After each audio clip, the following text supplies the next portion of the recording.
When it comes to something new in crypto, many people ask the same question: how do I make money from it? Making money from the metaverse is nothing new. Just ask the realtor who became a millionaire selling virtual real estate in Second Life almost 20 years ago.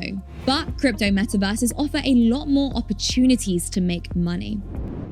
The Sandbox is one of the most promising metaverses out there, and soon you'll be able to sell custom-made assets on their marketplace in exchange for the Sand token. With Sandbox's free Vox Edit tool, you can already create your own voxel assets that other game makers can pay for to have in their game. It works just like the asset store for Unreal Engine and Unity, where a lot of asset creators are already making money.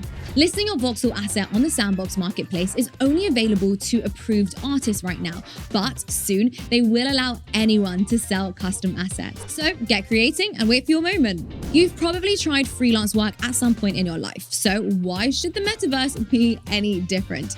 There's a ton of stuff that people will pay you to do in the metaverse. Decentraland has a browser builder you can use to build a scene. Using their SDK, you can also add interactive and dynamic behavior.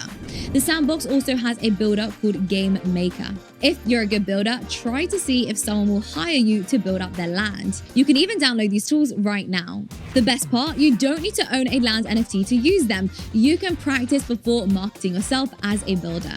And while we're talking about land, you've probably heard about virtual concerts in the metaverse. Well, somebody has to manage these events for the companies that host them, right? And marketing is also set to become big in the metaverse. It's inevitable that these companies will advertise in the most popular metaverses. So why not start making connections now?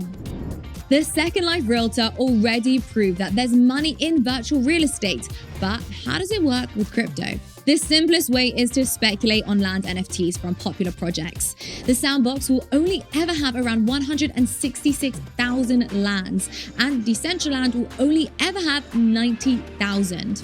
Their finite supply might mean an increased demand as the two metaverses continue to adopt more users.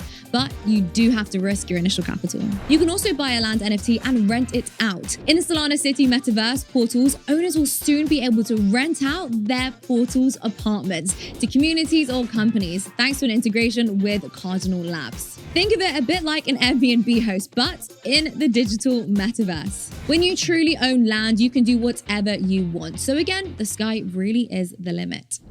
Thanks for watching, everyone. We've got a lot more videos for you, so click any of these videos so you can keep watching. And don't forget to like if you liked it and sub if you dug it.